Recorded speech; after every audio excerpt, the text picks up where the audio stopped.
इस प्रकार से ये जिस परिवार में जो कभी साथ देने वाला नहीं, आप उसके चक्कर में लगे हो, आप उसके लिए मोह में पड़े हुए हो।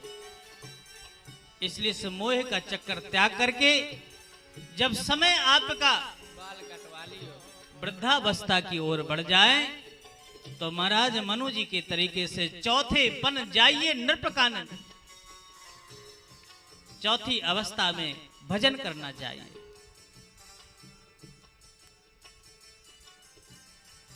बच्चों के ऊपर छोड़ दें, फिर ये नहीं कि ये बिगड़ रहा है, ये बन रहा है, ये हो रहा है। मनु जी ने यही किया और नैमी शरण की पवित्र भूमि पर ठाड़े रहे एक पद दो, घनघोर तपस्या की। आकाशवाणी हुई, वरदान मांगो, वरदान मांगो। मनु जी कहते हैं कि वरदान देने वाला दिखे तो, ये आवाज आ रही वरदान मांगो, पर वरदान देने वाला सामने तो आए। आकाशवाणी ने कहा सामने नहीं आ सकते। बोले क्यों?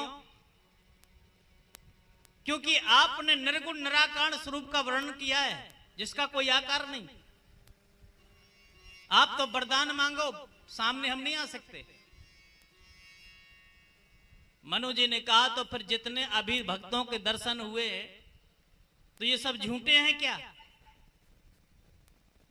शास्त्रों में वेदों में कहा गया फलाने भक्त को दर्शन हुआ, फलाने भक्त को दर्शन हुआ, ये सब झूठे हैं? बोले नहीं, ये भी सच है। तो फिर जब उनको भक्त को दर्शन हो सकते तो मुझे क्यों नहीं? भगवान ने कहा मेरा कोई आकार नहीं होता है, भक्त मुझे जिस आकार में बुलाते हैं हम उसी आकार में आ जाते हैं। जैसे पानी का कोई आकार नहीं होता, लेकिन पानी को गिलास में भर करके फ्रीजर में रख दो तो उसका आकार बन जाता है। वैसे भगवान का कोई आकार नहीं है, भगवान तो निर्गुण निराकार है, लेकिन अपने भक्तों के लिए सगुण साकार बन जाते हैं। आप आकार बनाओ, हम बन जाएंगे। मनु जी ने कहा जो भुसुंड मन मानस हंसा, जो काग भुसुंड जी के मन में है, जो भगवान शंकर जिसका स्मरण करते हैं, जब यह सुना तो भगवान प्रकट हो गए, दर्शन हुआ। मनु जी से कहा तुम वरदान मांगो निसंकोच होके।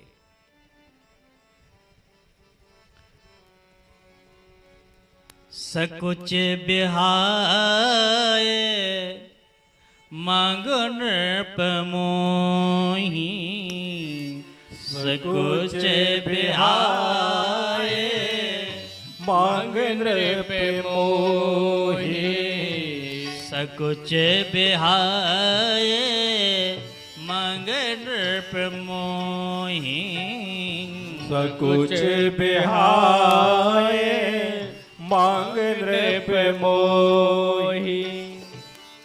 कहते हैं संकोच त्याग करके राजन मांग, मुझे देने में कोई संदेह नहीं। अब मनु जी संकोच करते हैं मांगने में, प्रभु मैं मांगू क्या? भगवान मानो ये कहते हैं कि हे मनु जी संकोच को त्याग करके मुझे ही मांग ले।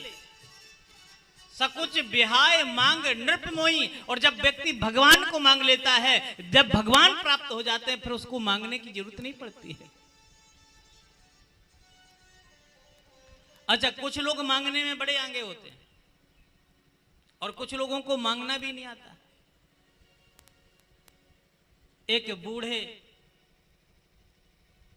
दाम्पत्य सकुच बिहाय मांग नृप मोहि,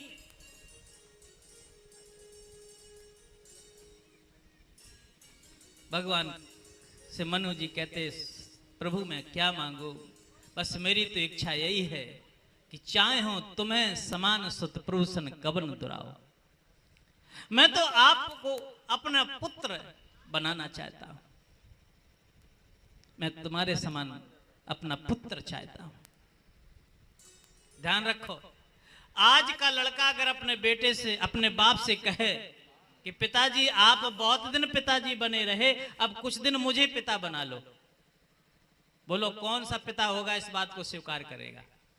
लेकिन धन्य है जगत का पिता, परमात्मा जगत का पिता है। लेकिन मनु जी कहते हैं कि तुम मुझे पिता बना लो, मेरे पुत्र बन जाओ। भगवान पुत्र बनने के लिए स्वीकार कर लेते हैं।